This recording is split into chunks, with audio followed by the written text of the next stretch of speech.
Nous, les Congolais de la diaspora, nous suivons attentivement les débats au pays sur la loi proposée par M. Tiani pour verrouiller certains postes élevés de responsabilités dans la direction de notre pays, à savoir la présidence, la primature, l'Assemblée nationale, le Sénat, ainsi que l'armée. Nous venons ici faire connaître aussi notre point de vue et participer à ces débats. Premièrement, laissez-moi vous dire que nous sommes un peu troublés et dérangés de savoir que dans un pays laïque, des chefs d'église peuvent utiliser la chair comme si nous étions dans un pays dirigé par la charia pour dire ce que le Parlement, qui est l'émanation du peuple, doit traiter et décider et dans quelle direction ils doivent aller. Ceci est une erreur théologique, mais nous regrettons aussi du fait que dans ces propos, il y a des menaces qui sont de nature à provoquer de troubles publics. Et nous regrettons que le gouvernement, qui est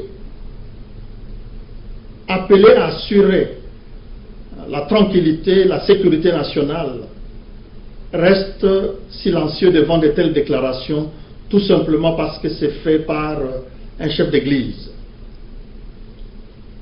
Nous regrettons aussi le fait que nous voyons des défilés au Parlement par des ambassadeurs, apparemment pour dire au président de l'Assemblée les questions qui peuvent être traitées et celles qui ne peuvent pas être traitées et coulées comme loi pour la République démocratique du Congo.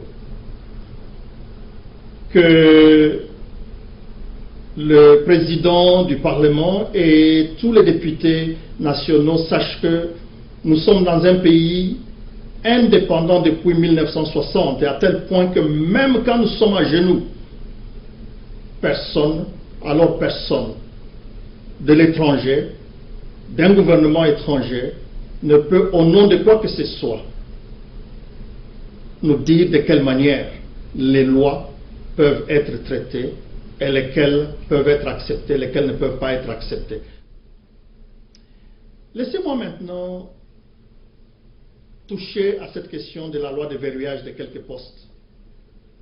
Nous, les Congolais de l'étranger, nous pouvons bien comprendre cette loi. Il n'existe aucun pays dans lequel nous vivons qui n'ait des limitations sur l'accès à la magistrature suprême, l'accès au gouvernement, l'accès aux grands postes de l'armée, et je peux encore vous dire pour les États-Unis, même l'accès à des hautes fonctions des cadres de l'administration. La loi qui a été introduite pour le verrouillage de ces postes a suivi les processus parlementaires. S'il y a quelqu'un qui pense que cette loi n'est pas appropriée, les menaces, les insultes, les considérations enfantines ne sont pas de mise. Nous les invitons à suivre la même procédure, d'introduire leur loi qu'ils croient être meilleure que celle proposée par M. Tiani, que nous félicitons ici. Chers compatriotes, il suffit d'un petit manque de sagesse, manque de prise de responsabilité et manque de décision en tant que peuple uni. Et du côté de nos institutions, manque de considérer que vous avez été placés chacun dans ses fonctions pour garantir l'intégrité de notre pays, l'unité de la population congolaise. Il suffit d'une petite erreur pour que le piège qui nous a été tendu depuis des années nous prenne comme un oiseau dans les filets de l'oiseleur.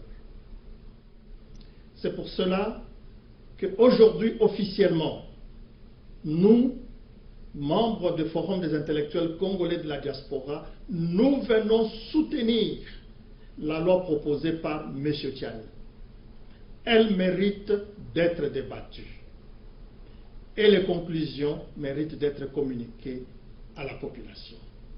Et encore mieux, puis-je dire, parce que nous connaissons maintenant combien il y a des infiltrations ou des corruptions ou toute autre manœuvre, que les débats de cette loi soient télévisés du début jusqu'à la fin, afin que nous sachions qui dit quoi à propos de quoi. Et que lorsque le vote sera fait, nous sachions qui supporte l'intégrité de notre pays et qui ne la supporte pas.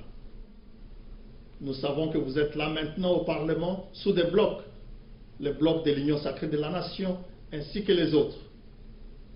Nous verrons à travers cette loi qui aime véritablement cette nation et veut la protéger contre les injonctions des étrangers et qui pactise avec ces étrangers pour vendre notre pays.